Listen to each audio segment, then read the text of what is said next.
J'ai retrouvé l'autostoppeur il y a 6 ou 7 ans, dans une petite ville du sud-est de la France, après plus de 15 années pendant lesquelles, sans tout à fait l'oublier, l'autostoppeur n'est pas le genre d'homme qu'on oublie, j'avais du moins cessé de penser à lui aussi souvent que par le passé.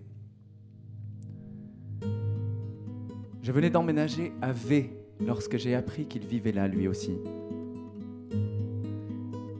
J'avais quitté Paris pour entamer une nouvelle vie. De toutes mes forces, je souhaitais changer d'air. Destruction, reconstruction. C'était mon programme pour les jours et peut-être les années à venir. J'allais avoir 40 ans. À V, je comptais mener une vie calme, ramassée, studieuse. Je rêvais de repos, de lumière, d'élan. D'un livre qui viendrait d'un coup en quelques semaines à peine. Les seulement ne m'effrayaient pas. J'ai toujours eu dans la solitude d'intenses moments de joie, qui alternent bien sûr avec d'intenses moments de tristesse, mais tout de même, je suis d'une nature globalement disposée au bonheur. Plusieurs mois auraient pu passer sans que je rencontre l'autostoppeur. Nulle loi n'oblige deux habitants d'une même ville, si petite soit-elle, à se croiser avant longtemps. Quelques heures à peine pourtant. Cela aura suffi.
J'ai sonné.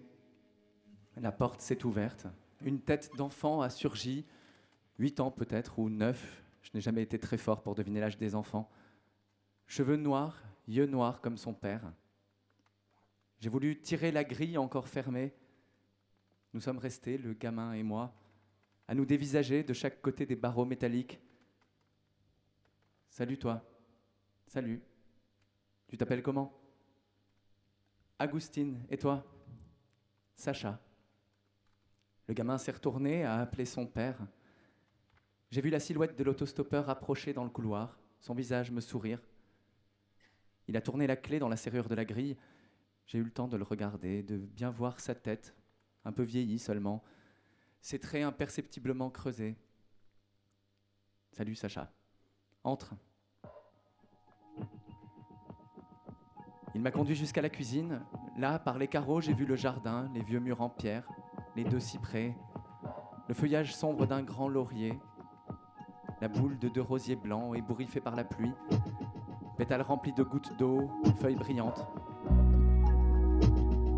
Ce dimanche, j'ai constaté que ce serait toujours là, ce courant, cette immédiate intelligence entre nous, cette intuition chacun des pensées de l'autre.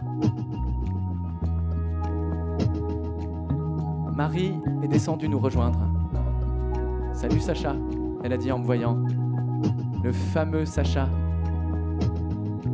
Pourquoi fameux ? J'ai souri. Fameux de rien du tout. J'ai senti contre mon visage ses joues fraîches, ses bises énergiques, joyeuses. J'ai senti l'odeur de ses cheveux, un peu mouillés encore d'une douche prise quelques minutes plus tôt. Nous avons porté les assiettes et la salade de tomates sur la petite table en fer au milieu du jardin, approché 4 tabourets. Nous nous sommes servis du vin. Marie s'est tournée vers moi d'un air enjoué. J'ai lu ton dernier livre. Il m'a obligé à le lire. Elle a ri en montrant l'autostoppeur. J'ai souri. Il m'a dit, ça me touche. Et toi, il paraît que tu traduis de l'italien. Elle a acquiescé, des romans surtout. C'est à ça que tu travaillais quand on est arrivé? J'ai attaqué la traduction d'un nouveau livre, le dernier roman de Lodoli, tu le connais peut-être. Marco Lodoli, un Romain. Elle a vu que le nom ne me disait rien. Tu n'as jamais lu de Lodoli? J'ai dit non, un nom piteux. Elle a pris un malin plaisir à m'accabler, à m'affirmer que Lodoli était un des meilleurs écrivains italiens vivants, un des meilleurs écrivains vivants tout court, que je devais impérativement lire Lodoli, que ma vie en serait changée. Elle disait bien ma vie. Cela lancé comme un argument publicitaire qui a fait démarrer le déjeuner de la plus belle des façons, dans un éclat de rire général. J'ai demandé de quoi le livre parlait. Toujours de la même chose, elle a dit. La vie qui passe, le temps qui s'en va. C'est tout simple, il n'y a jamais rien de spectaculaire. Simplement, les hommes et les femmes qui naissent, grandissent, désirent, deviennent adultes, aiment, n'aiment plus, renoncent à leurs rêves, au contraire s'y accrochent, vieillissent, s'en vont peu à peu remplacés par d'autres. Qu'est-ce qu'il faudrait raconter de plus, j'ai dit. C'est la seule chose à raconter.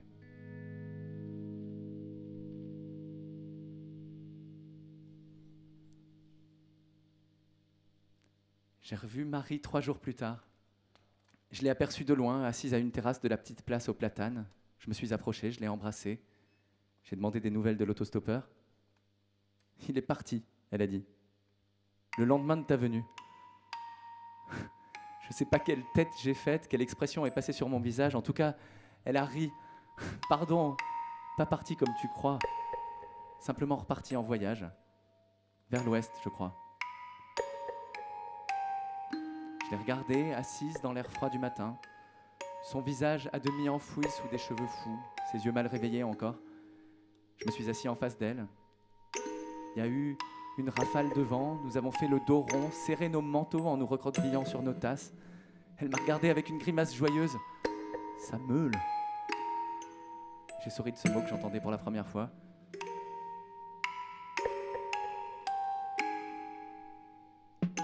En rentrant ce jour-là, j'ai trouvé un paquet expédié de Nantes. Je l'ai ouvert. Une vingtaine de polaroïdes en sont tombés sur mon bureau. J'ai regardé le visage d'une femme en polaire turquoise, la cinquantaine, mèche blonde, peau rougie par le froid d'une région montagneuse, bras un peu forts de chaque côté du volant. Le sourire d'un routier d'Europe de l'Est, pouce levé d'un air de dire « Dobro, super ». Portrait en buste, sobre, simple, dépourvu d'effets inutiles. Avant tout destiné à remplir l'office de tous les portraits du monde. Garder une trace, empêcher l'oubli. Ma dernière moisson d'autostoppé, j'ai lu sur un bout de papier joint aux images. J'ai compté les visages. J'ai essayé d'imaginer l'autostoppeur avec chacun d'eux, partageant l'intimité de leur habitacle. Je me suis demandé où il était, à cet instant précis. Sur un panneau, j'ai aperçu les capitales noires du nom Saint-Malo. Sur un autre, j'ai lu La Flèche. Ailleurs encore, j'ai reconnu des vaches normandes, la plage de Dinard, des toits d'ardoise du Morbihan. Il m'a semblé le voir posté en face de chacun de ces visages, entendre ces mots à l'instant d'appuyer sur le déclencheur. Sa façon de demander brusquement l'attention, de réclamer un sourire, ou plutôt sa façon de ne rien réclamer du tout, ni sourire, ni attention. Au contraire, de provoquer l'un et l'autre, d'obtenir attention et sourire sans prévenir, à l'exact moment voulu. Par quelle pitrerie, quel geste incongru, quelle blague délibérément vulgaire, calibrée pile pour les faire éclater de rire. Regarde, Sacha, je l'ai entendu me dire à travers ces photos. Regarde comme c'est toujours là, comme mon audace dure. Regarde comme rien n'a changé, comme je suis toujours le même et toutes les années qui passent, ils ne feront jamais rien.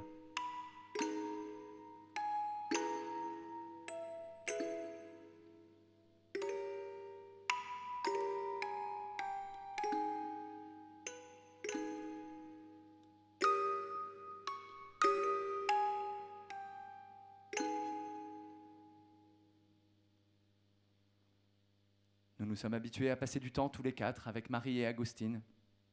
Un soir, je suis allé dîner chez eux. Est-ce que je propose aussi à Jeanne de venir, m'a demandé Marie au téléphone. Jeanne est venue. Elle est arrivée vêtue d'un manteau évasé en bas comme une cape d'enfant. Elle m'a embrassé comme un ami. J'ai reconnu son odeur, senti la proximité que cela créait entre nous, que nous le voulions ou non. Avoir passé toute une nuit à prendre du plaisir ensemble. Agostine est montée se coucher, nous avons mangé, sommes restés longtemps à parler tous les quatre. Jeanne s'est mise à questionner l'autostoppeur sur son dernier voyage, à le presser de questions sur ses voyages en général, avec une impudence comique, un culot que ni Marie ni moi n'avions. Mais tu penses que tu cherches quoi? Je veux dire, quand tu fais ça, tu le fais pourquoi? Ça te rapporte pas d'argent? Ça t'éloigne de Marie et d'Agostine? T'es pas reporter, pas écrivain, pas photographe? Tu veux pas faire un film, ni une expo, ni un roman? Tu le fais pourquoi, alors? Je sais pas, sincèrement je sais pas. Je le fais pour plein de choses sans doute. Pour les moments avec moi-même. Pour les endroits que ça me fait découvrir. Pour les rencontres. Pour les rencontres, ça me paraît dingue. Moi j'en ai marre de rencontrer des gens. Je passe ma vie à en rencontrer. Mon rêve ce serait déjà de réussir à voir ceux que j'aime, à les voir vraiment. Je rencontre des gens différents. Dans la même journée, je peux rencontrer un garde forestier, un patron de PME, un charcutier, un arpenteur. Et ça suffit à te faire repartir chaque fois. C'est vraiment ça que tu te dis au moment de retourner te poster à la sortie de la ville avec ton panneau. Chouette, aujourd'hui, qui sait? Je vais peut-être rencontrer un arpenteur ou un charcutier. Il arrive. Marie et moi aussi. Marie a resservi les verres. Dans le livre que je traduis, il y a un homme comme toi qui part, elle a dit à l'autostoppeur. Il est beau, il aime la vie, il aime sa femme et son fils. C'est son travail qui le fait partir. Il est magicien. Il faut bien qu'il s'en aille sur les routes faire son métier. Sa femme le comprend, sa femme et son fils l'aiment. Le type est sincèrement merveilleux. Il s'en va, et ses retours sont chaque fois émouvants. Il rentre avec des cadeaux plein les bras. Il montre à son fils de nouveaux tours de magie, raconte les gens qu'il a vus. Il est heureux de revenir. Et puis petit à petit, ses absences se rallongent. Il part de plus en plus souvent, de plus en plus loin. Et à la fin, j'ai demandé. À la fin, vous lirez, a dit Marie.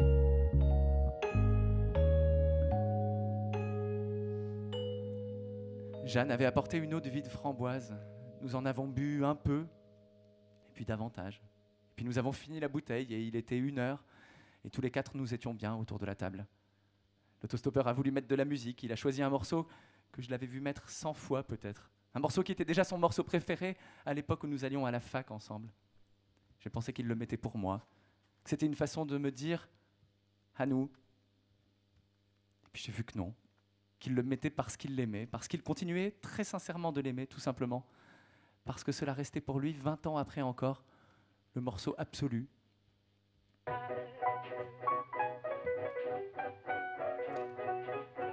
Le piano de Mood Indigo a démarré à 200 à l'heure, déchaîné, frénétique.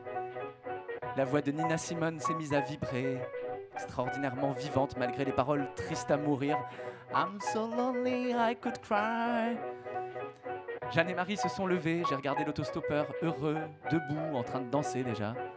J'ai souri de lui découvrir cette faiblesse, n'avoir pas bougé musicalement d'1 pouce en 20 ans, lui l'éternel avide de nouveautés. Avoir, dans ce domaine au moins, lamentablement stagné. Ça m'a touché. Tous les trois, nous l'avons rejoint près des baffles, dans la musique. Je me suis approché de Jeanne et immédiatement nos corps se sont unis. Je suis resté songeur de voir combien mes mains savaient d'instinct le chemin de ses hanches, combien nos bassins s'ajustaient sans y penser.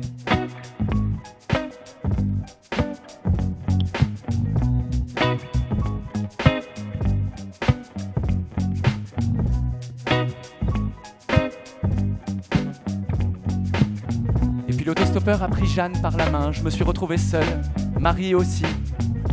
Nous nous sommes regardés d'un air de penser la même chose, puisque ce sont eux qui le veulent, puisque nous avons à peine le choix. Nous avons dansé, la chanson était rapide, Marie s'est amusée de voir que j'accélérais, que sans effort, nos corps prenaient peu à peu le pouls rapide de la musique, s'y épanouissaient. Elle a ri de notre entente, de la facilité avec laquelle nous nous trouvions. Nous avons vu que nous pouvions, que ce ne serait jamais un problème pour nous de nous trouver. Elle a ouvert les bras, s'est mise à danser devant moi, pour moi. J'ai regardé ses poignets fins, ses bras fins, sa tête fine tenue bien haut, ses yeux joyeux et fiers, pleins de défis, sa taille toute proche, tendue vers moi pour que je l'attrape, l'enlace. Elle a enlevé son pull et l'a jeté sur une chaise, est revenue contre moi en t-shirt, ses épaules nues à présent. J'ai posé la main sur mon cœur et j'ai montré en rigolant qu'il battait comme le cœur de tous les danseurs vaincus, énamourés. Elle a ri. J'ai vu qu'à côté de nous, l'autostoppeur et Jeanne aussi riaient, qu'ils ne nous regardaient pas un instant.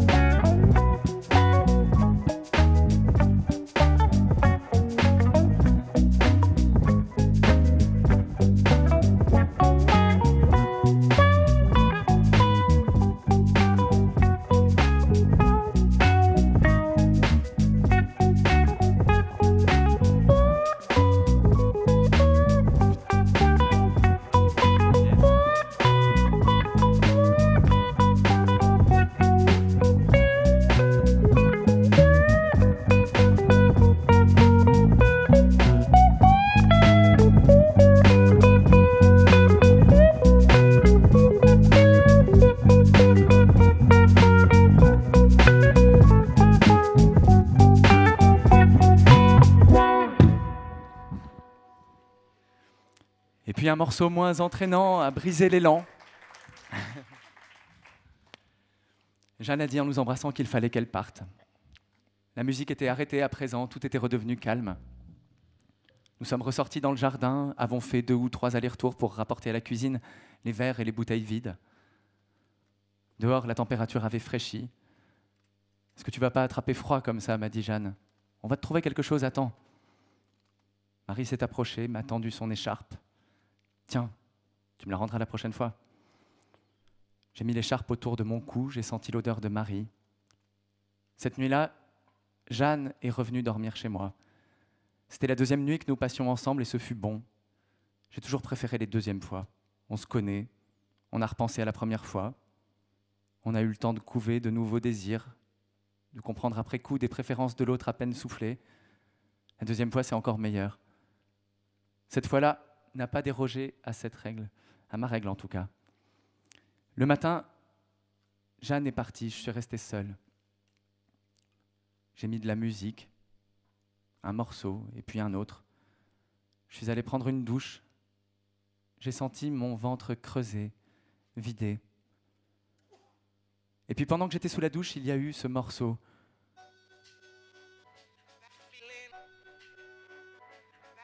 Le morceau sur lequel j'avais dansé avec Marie. J'ai eu envie d'être avec elle, je me suis senti triste. Je me suis rhabillé, j'ai vu son écharpe posée sur ma chaise, je l'ai enroulée autour de mon cou, je suis sorti. En ville, j'ai croisé l'autostoppeur. C'était beau hier soir, j'ai dit en l'embrassant. Il a acquiescé. Et puis j'ai vu qu'il regardait mon cou, qu'il avait les yeux fixés sur l'écharpe de Marie, qu'il souriait de me l'avoir portée ainsi sans plus même y penser. J'ai enlevé l'écharpe, je la lui ai tendue. J'ai senti qu'il hésitait, qu'il ne savait pas s'il devait la reprendre. Finalement, il l'a passée autour de son cou, l'a nouée par devant, maladroitement, d'un gros nœud plat. « Je repars demain », il a dit d'une voix douce.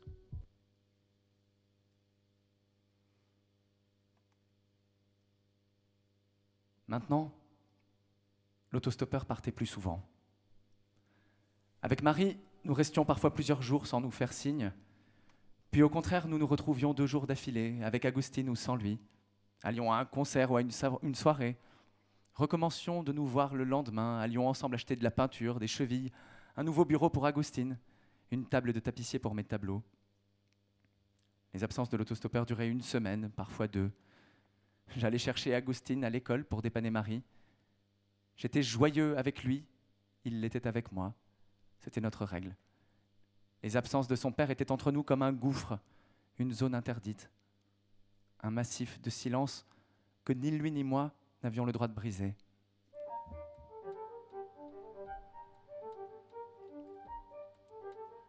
Il arrivait qu'avant de partir, l'autostoppeur nous dise vaguement son but. Le Morvan, la Marne, le Cantal. Ça ressemble à quoi le Morvan, me demandait Agustine. J'ouvrais le guide des arbres, j'allais voir sur Internet. Je regardais l'écran se couvrir de paysages verts chlorophylle. Je montrais à Agustine les clochers, ça et là, les toits d'ardoise et les ponts sur les rivières. Je tapais le nom des aires d'autoroute du coin.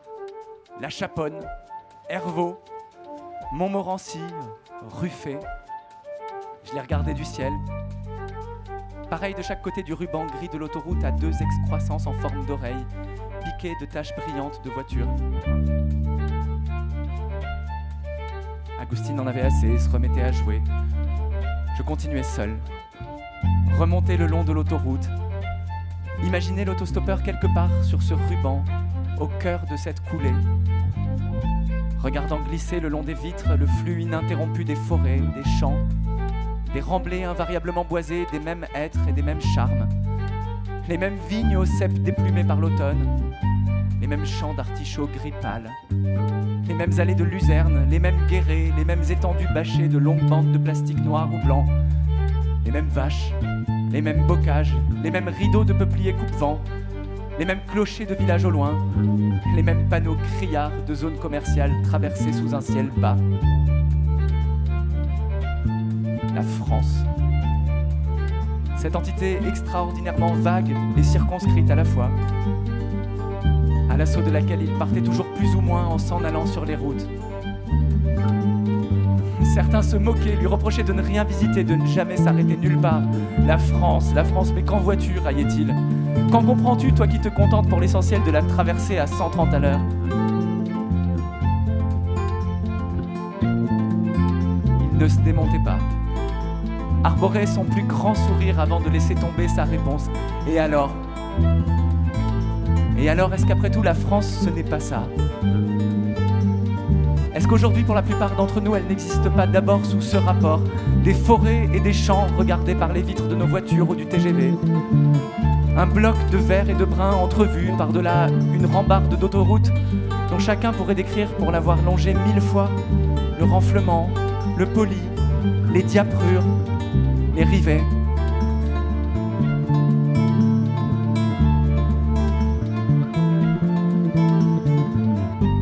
Il aimait les panneaux marrons qui bordaient l'autoroute.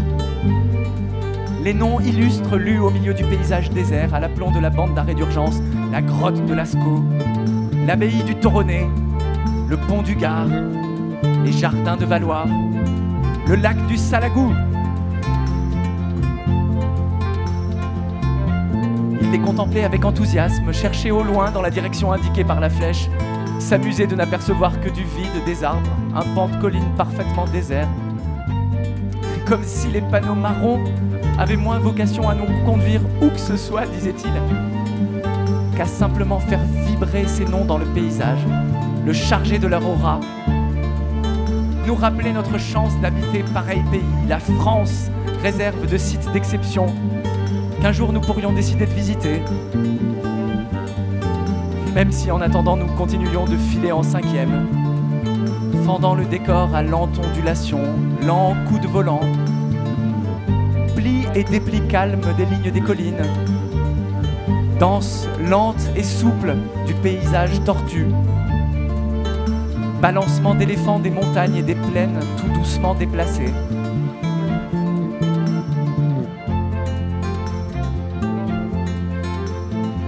Il aimait les autoroutes, la glissade des autoroutes, l'impossibilité de faire marche arrière.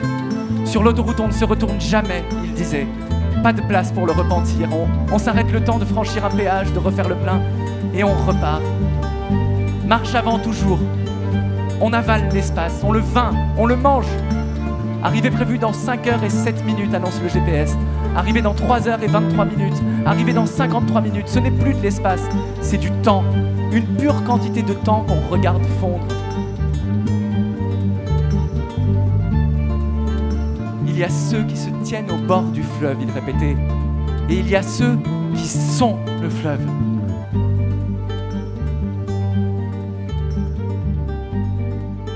Il soutenait que c'était la petite ferme située de l'autre côté de la rambarde qui ratait la France.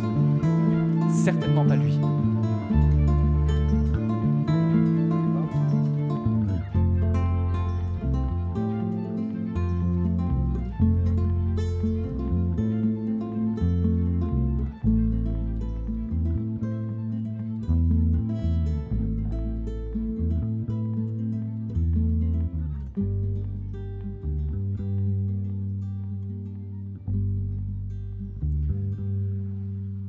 Revenait au bout de 2 semaines, heureux de nous retrouver, heureux de s'affaler à nouveau dans le confort de la maison, d'en savourer la paix.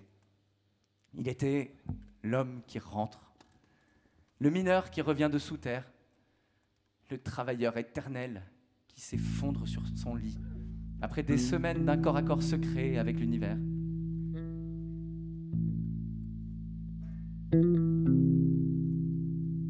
Je le trouvais grandi, forci, encore forci, devenu si fort que tout lui semblait bagatelle à présent. Il prenait Agustine et le soulevait jusqu'au plafond comme une plume. Le gamin riait de sentir les bras de son père remplis de cette force surhumaine. Je regardais le gamin collé au plafond, les bras de l'autostoppeur remplis d'une telle énergie que toutes les fatigues ne lui étaient plus rien.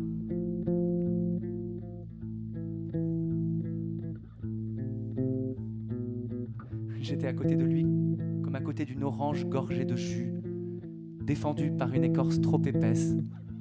Je le sentais plein, peuplé du dedans, divers, nombreux, hors de portée.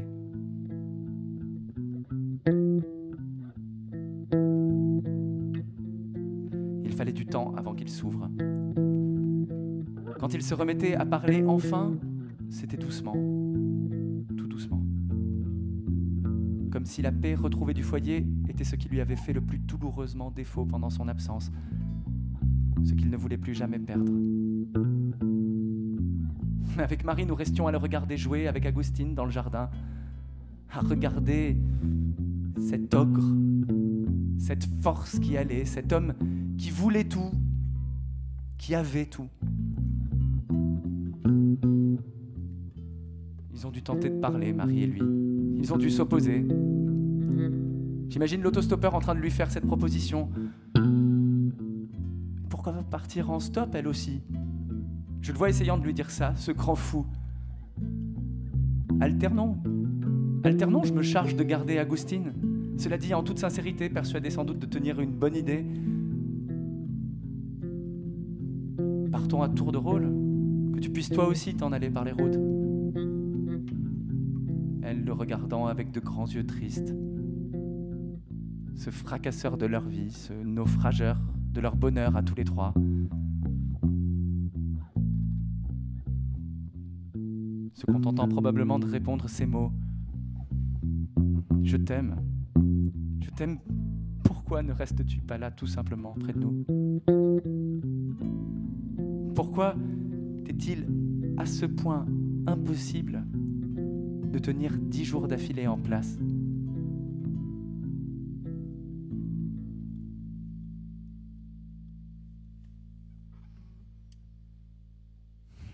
Le monde se divise en 2 catégories. Ceux qui partent et ceux qui restent.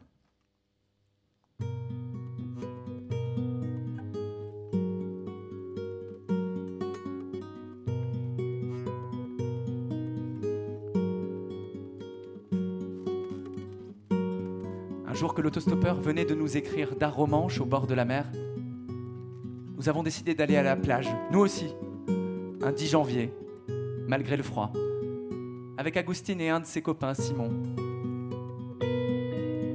Nous sommes partis.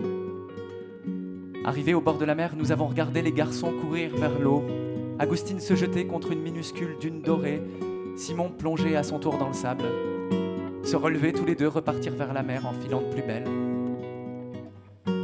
J'ai pris le ballon et nos affaires, Marie a refermé le coffre. Nous avons marché côte à côte, avancé doucement sur la plage, nos pieds s'enfonçant, nous obligeant à produire un léger effort chaque fois. J'ai pensé que j'adorais cela, marcher à côté de Marie, la voir avancer dans le soleil et l'air chargé d'embrun, la voir debout, verticale, au milieu de la plage immense, pouvoir à tout moment me rapprocher d'elle, effleurer ses cheveux, ses mains. J'ai savouré la délicieuse excitation de regarder ses jambes se tendre et se détendre tout près des miennes, de nous sentir proches. Pas tout à fait l'un à l'autre encore, mais presque.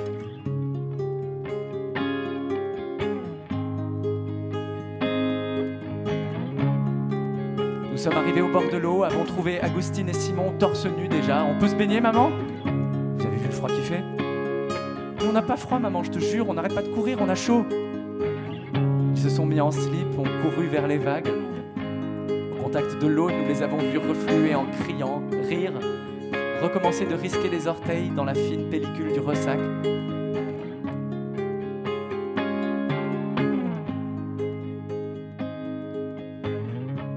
Marie s'est allongée dans le sable, a étendu les bras au-dessus de sa tête. Je me suis allongé près d'elle. Nous sommes restés un moment ainsi, mes jambes à quelques centimètres des siennes, le ciel sans nuages au-dessus de nous, la brûlure du soleil sur nos paupières. J'ai senti son pied qui caressait le mien.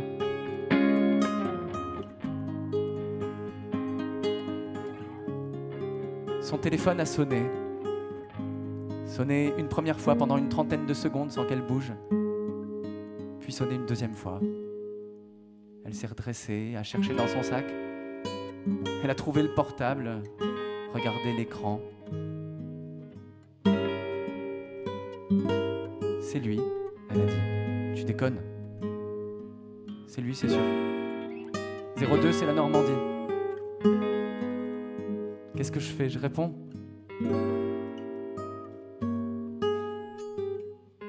Elle a répondu.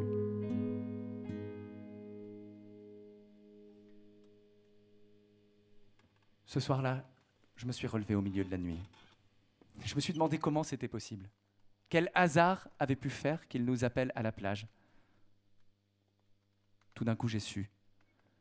Avec une parfaite netteté, je l'ai vu, dissimulé quelque part dans la ville, tout près, à notre insu. Revenu depuis plusieurs jours déjà peut-être, logé à quelques rues seulement d'ici, se délectant d'observer notre vie en son absence. J'ai pensé, avec vertige, que peut-être il ne partait pas. Faisait mine de partir pour aussitôt revenir errer près de nous comme un fantôme. J'ai pris mes clés de voiture et mon manteau, je suis descendu. Dehors, j'ai trouvé la ville déserte, les réverbères dérisoirement appliqués à éclairer le bitume, les branches nues des arbres, le silence, les chaussées rafistolées, luisantes. J'ai marché jusqu'à ma voiture garée sur le boulevard, suis monté dedans. J'ai démarré, commencé à dériver en silence dans la ville morte. J'ai pris le petit pont, roulé jusque dans la zone commerciale. L'espace s'est ouvert, les réverbères se sont raréfiés, moins nombreux mais plus puissants, plus hauts, jetant de leur perchoir une lueur plus blanche sur les parkings immenses et vides. J'ai scruté de loin les rares voitures stationnées à proximité du géant casino, guetté le moindre bruit de moteur, la moindre loupiote allumée au plafond d'un habitacle. Je suis passé devant un petit Holiday Inn, pareil à ceux où l'autostoppeur devait descendre les soirs où il avait envie d'une bonne douche, d'un lit chaud, d'une grasse matinée. J'ai roulé jusque sous le pont de la voie ferrée. Là, J'ai senti mon cœur battre. Garé sur le terrain vague, j'ai aperçu une petite citadine de location. J'ai vu quelqu'un dedans. Une silhouette endormie, affalée en travers sur les 2 sièges de devant. Je me suis approché du véhicule, mes feux de croisement l'ont éclairé, frappant la plaque arrière de plein fouet, traversant tout l'habitacle. J'ai pensé que l'autostoppeur avait dû me sentir, qu'il avait dû deviner que ses phares dans son dos, c'était moi.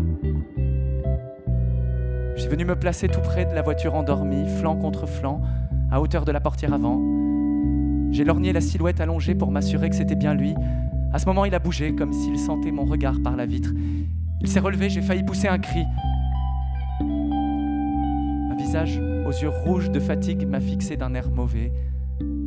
Un type rasé de près, la quarantaine, en chemise blanche sous son anorak. Il a ouvert sa vitre. « Qu'est-ce que t'as ? Qu'est-ce que tu veux ?»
Peu à peu, l'autostoppeur a changé de méthode.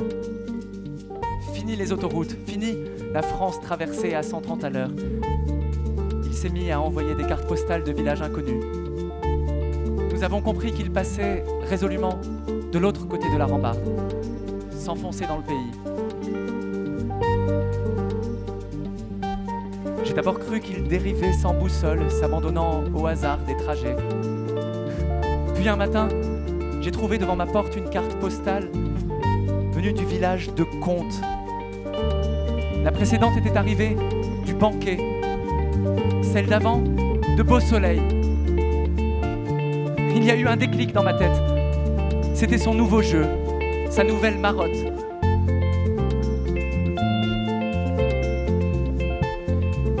J'ai croisé Marie 2 jours plus tard. Elle aussi avait reçu des cartes. La première, de la fermeté. La deuxième, d'un long. La troisième, de bonne rencontre.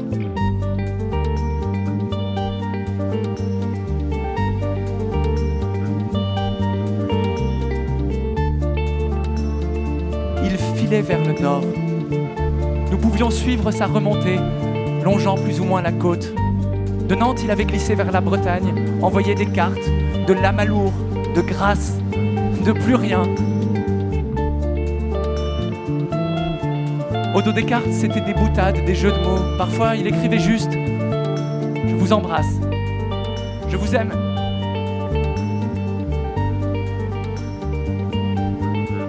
Cela est rien d'autre que le nom du village où il était. Soupir, survie, mer, port, trêve, simple. Les rousses, abondants. Vif, bisous, force. Les chéris, le palais, marquise. Réveil, l'amas, la ville. Luxe, allègre.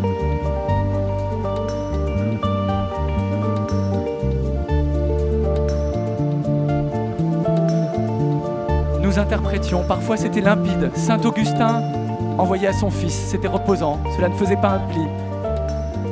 Mais porte-joie envoyé à Marie, lui disait-il quel était son porte-joie?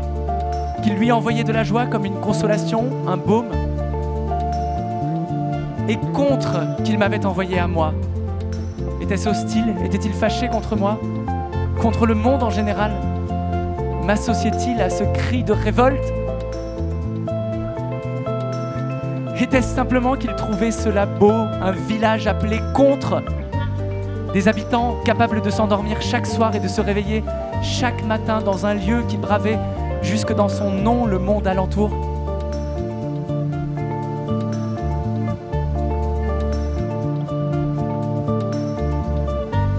Un jour, Marie a reçu plusieurs polaroïdes pris devant l'entrée du petit village de Vien. Il y avait un premier polaroïde du panneau seul, Vien. Puis, prise sans doute par un tiers qui lui avait rendu ce service, une photo de l'autostoppeur debout, en train de rire à côté du panneau. Viens, comme une demande explicite cette fois. Puis une troisième, où placé à droite du nom du village, il tenait son panneau de stop bien visible à hauteur de poitrine, avec dessiné dessus un grand point d'exclamation. Viens!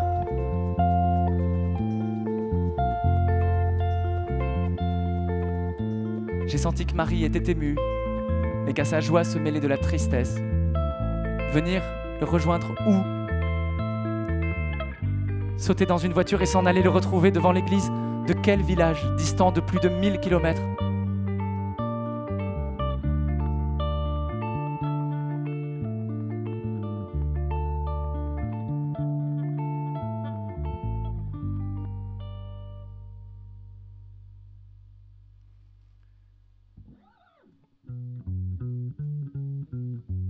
Marie est partie.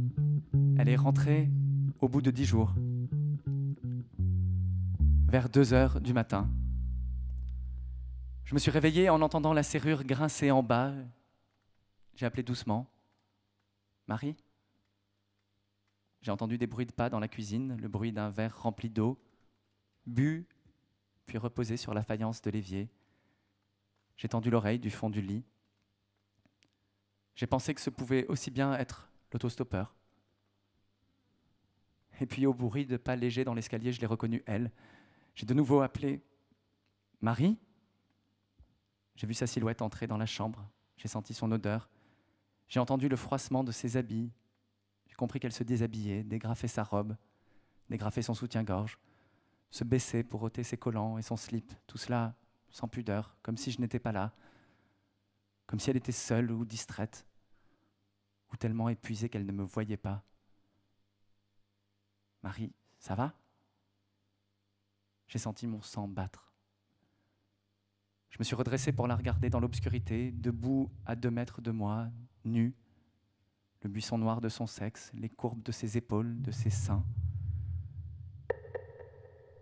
Elle a levé les bras pour détacher une pince de ses cheveux, la déposer sur la commode, et puis elle a soulevé un pan du drap, s'est glissée contre moi. J'ai voulu me lever, l'empêcher de se coucher déjà, lui demander de rester debout encore, que je la regarde. J'ai souri, de la sentir contre moi déjà, de sentir ses jambes m'enlacer, son bassin venir se serrer contre le mien. Elle s'est coulée le long de mon corps, m'a fait entrer en elle. Je l'ai regardée dans l'obscurité, assise sur mes cuisses, allant et venant doucement, ses seins dans mon visage. Je les ai pris dans ma bouche en fermant les yeux. Je me suis abandonné à sa chevauchée ample, profonde, bonne.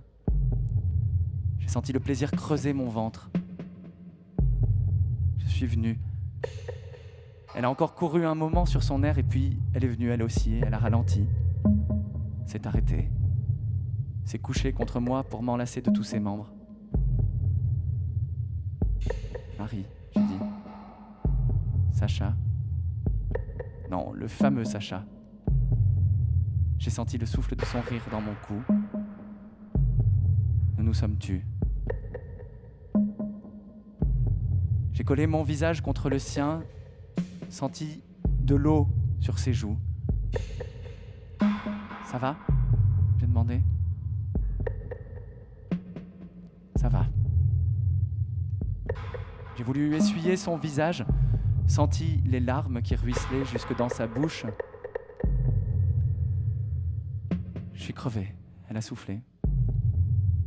Je suis crevé, il faut que je dorme.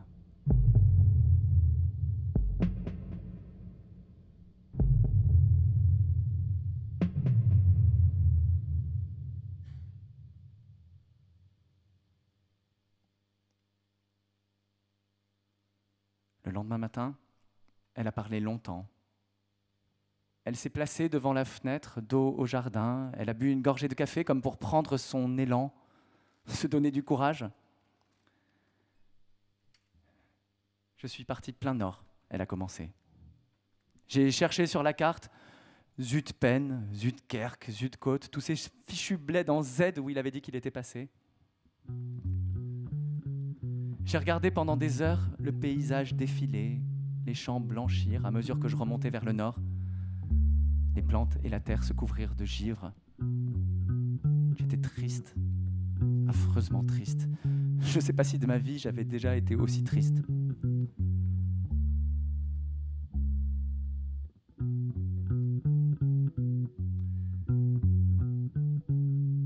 Je me suis retrouvé au milieu de champs nus, ras, terreux. La palette des couleurs comme resserrée, réduite à quelques nuances pauvres. Le marron des champs, le vert pâle des salades givrées, le plastique blanc des serres. Le paysage entier s'est embrumé, une fine pluie s'est mise à tomber, voilant tout, gommant les contours des arbres et des objets, réduisant le paysage à des lignes douces, les couleurs à de grands pans d'espace pâle. Je roulais et tout me semblait vaste. J'avais l'impression de faire du surplace dans la plaine étale. Je me voyais, point minuscule, au milieu de l'étendue calme. Par moments, un vol de chouka tournoyait autour d'un arbre, où j'apercevais parmi des congères aux trois quarts fondus les points noirs des tourneaux immobiles, cloués au sol par la pluie et le froid, incapables de se renvoler. Je voyais au loin le point sombre d'une buse engourdie sur une branche nue. Je le devinais plusieurs centaines de mètres à l'avance. Je le voyais comme une anomalie dans la pâleur du décor et je pensais « Buse !» Le point grossissait, les contours de l'oiseau se précisaient. Je ne me trompais jamais. Je passais à la hauteur du gros rapace sans qu'il bouge, seulement soucieux de survivre, d'encaisser ce foutu froid, tout entier affairé à se ramasser, à faire le dos rond, à retenir le peu de chaleur qui restait dans son corps, à empêcher le froid de le congeler comme tout le reste. Pauvre fille, je me disais, malheureuse qui t'en va chercher un homme sur les routes comme un grain de sable au milieu du désert.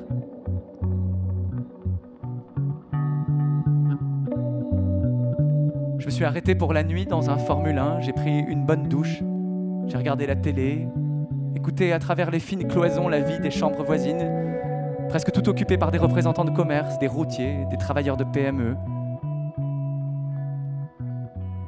Vers 10h du soir, je suis sorti manger un morceau.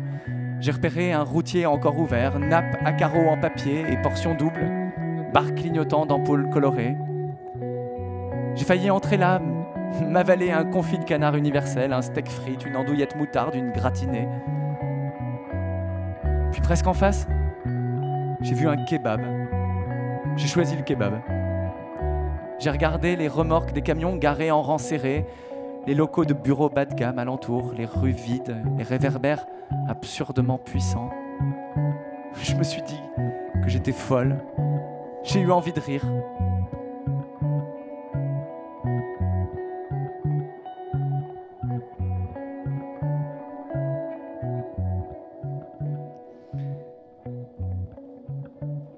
Et puis je l'ai retrouvé. Le lendemain matin. Il était encore à 200 mètres quand je l'ai vu. C'est lui, j'ai pensé. Mon Dieu, c'est lui. J'ai reconnu son manteau bleu, son sac à dos, son bonnet, ses épaules imperceptiblement voûtées. J'ai failli crier. t'aurais vu sa tête, son ahurissement. La voiture derrière moi klaxonnait avec rage, il est monté s'entraîner, a vite refermé la portière. J'ai redémarré avant que le feu repasse au rouge. Nous nous sommes retrouvés tous les deux, à quelques centimètres l'un de l'autre. « Tu m'as trouvé », il a dit. Il n'y avait ni joie particulière, ni reproche dans sa voix, plutôt une sorte d'incrédulité. « De la chance », j'ai dit. « Quelle chance », il a répondu. « Qui pourrait penser une seule seconde que c'est simplement de la chance ? Il y a 70 millions d'habitants, 1 million de kilomètres de route dans ce pays, des dizaines de milliers de kilomètres rien que dans ce minuscule département du Nord, et tu m'as trouvé. » Je l'ai senti amoureux. J'ai eu envie qu'il m'embrasse. Il a plongé sa tête un peu hirsute dans mes cheveux. J'ai senti son odeur forte. « Tu t'es pas lavé depuis combien de jours ?» j'ai demandé. « 3, il a ri. « Ce soir, ça fera 4. »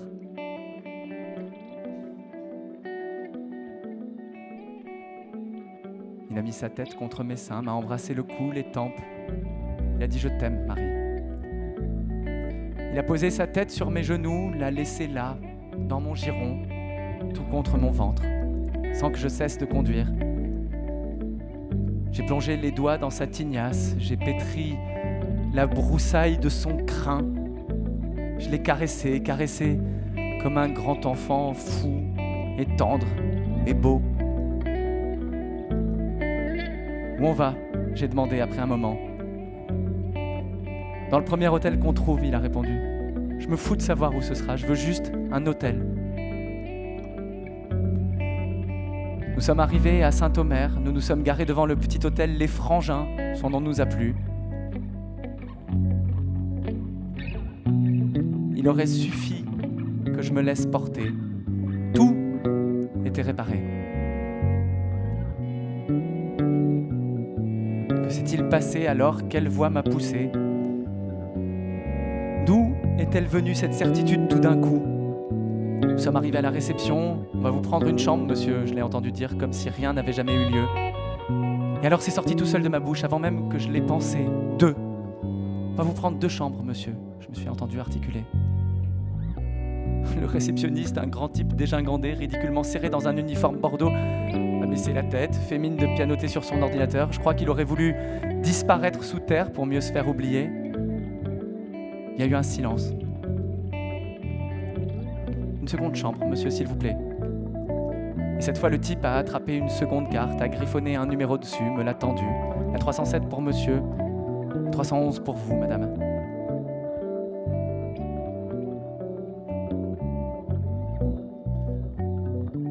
Nous avons marché, tous les deux, jusqu'à l'ascenseur, l'avons appelé en silence. Les portes se sont ouvertes. Pendant 10 secondes, nous avons été à quelques centimètres l'un de l'autre, emportés ensemble vers le haut. Je me suis demandé si tout allait rebasculer, si l'un de nous allait trouver le moyen de se frayer à nouveau un chemin vers l'autre. Au 3e étage, il m'a serré contre lui, n'a pas cherché à discuter, pas tenté de me faire changer d'avis. Je l'ai regardé s'en aller de son côté du couloir. Qu'aurais-je voulu qu'il dise ?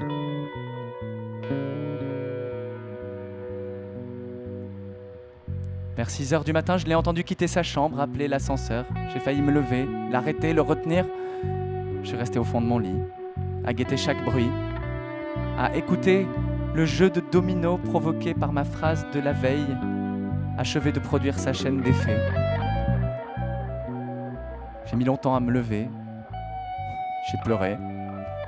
Tel que tu me vois, si je ne pleure plus, c'est que je crois bien avoir pleuré tout ce que mon corps contenait d'eau. Et puis je suis rentré.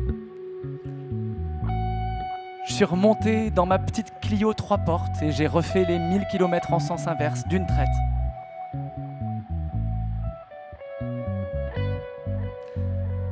À l'aller, l'hiver m'avait paru déprimant.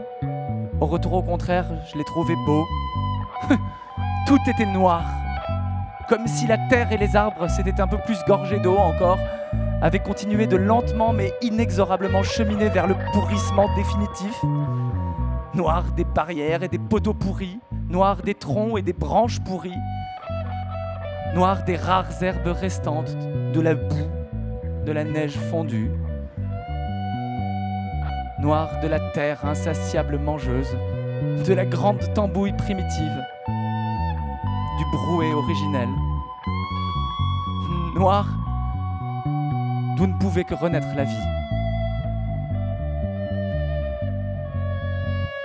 J'ai roulé, à chaque kilomètre plus sûr de moi, à chaque kilomètre plus sereine.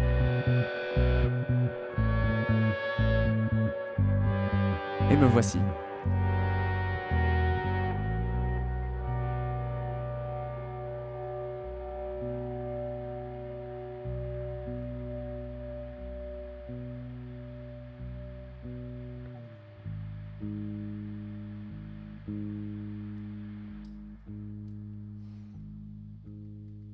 Peu à peu, l'autostoppeur s'est éloigné.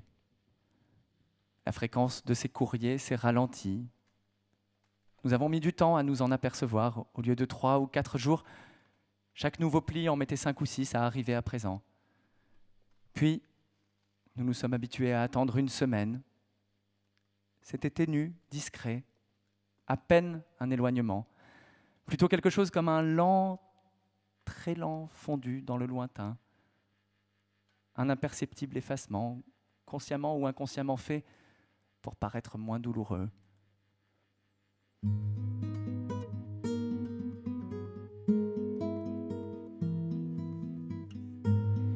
J'ai pensé que c'était une façon de partir aussi.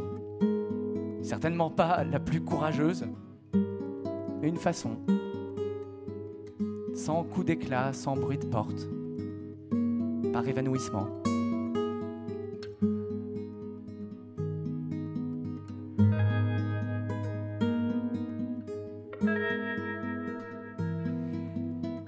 J'ai déménagé chez Marie et Agustine les quelques affaires que j'avais. Marie a rendu sa traduction de l'Odoli. J'ai découvert la fin du livre. La dispute du père et du fils. L'anéantissement du rêve, que la vie puisse n'être toujours que légèreté, grâce, refus du sérieux. J'ai aimé Marie plus fort encore de m'avoir fait lire ça.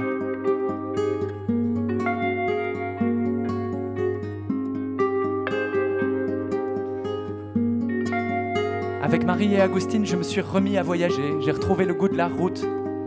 Lorsque nous passons à proximité d'un village dont le nom nous étonne, nous faisons un détour. Nous allons photographier l'église, le panneau d'entrée du village, une ou deux enseignes qui nous amusent. Tous les trois, nous faisons bon ménage. Les journées sont joyeuses, parfois de la fatigue, des disputes, mais tout de même, nous allons bien.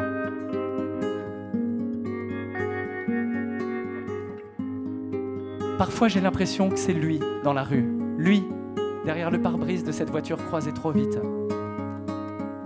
où j'ai la certitude qu'il va apparaître sur le trottoir d'en face, ou à l'angle de la rue où je m'apprête à tourner. Tout vacille. Il me semble qu'il est là, qu'il n'est jamais parti,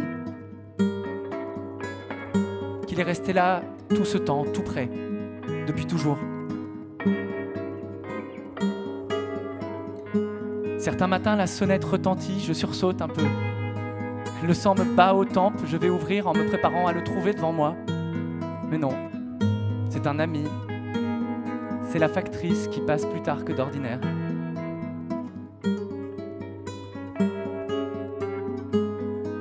Encore maintenant, je me demande ce qui arrivera s'il revient. J'ai écouté 100 fois, 1000 fois peut-être, la chanson Famous Blue Raincoat de Leonard Cohen. Sa chanson la plus triste, la plus belle, en forme de lettre écrite au milieu de la nuit, fin décembre, à un ancien ami. Il est 4 heures du matin à New York, la ville dort alentour. Et Cohen demande à l'ancien ami des nouvelles, de savoir s'il va bien. Il lui dit qu'il repense à la nuit où Jane et lui ont failli partir ensemble. Il l'appelle mon bourreau, mon frère. Il dit qu'il lui pardonne. Il le remercie pour ce que Jane et lui ont vécu. Et il lui fait cette déclaration dont je ne pense pas que beaucoup de longs poèmes l'égalent en beauté, en justesse, en conscience de l'impermanence des choses en ce bas monde. Je suis heureux que tu te sois trouvé sur ma route. J'écoute Cohen et je pense à l'autostoppeur. Je me demande où il vit, s'il est seul, s'il est heureux. Je me jure que s'il revient, j'aurai la même élégance. Dans la chanson de Cohen, la guitare est calme, les mots sont simples. Certains biographes disent que l'ami au fameux manteau bleu existe, qu'il a vraiment eu une histoire d'amour avec Jane. D'autres pensent qu'il n'est qu'un double de Cohen, une figure de sa jeunesse, de ses années de vagabond, que du début à la fin, le chanteur ne s'adresse qu'à lui-même, à l'homme qu'il n'est plus et qu'il revoit avec un mélange de tendresse et de défi. Ceux-là disent que l'homme au manteau bleu et Cohen n'ont jamais fait qu'un.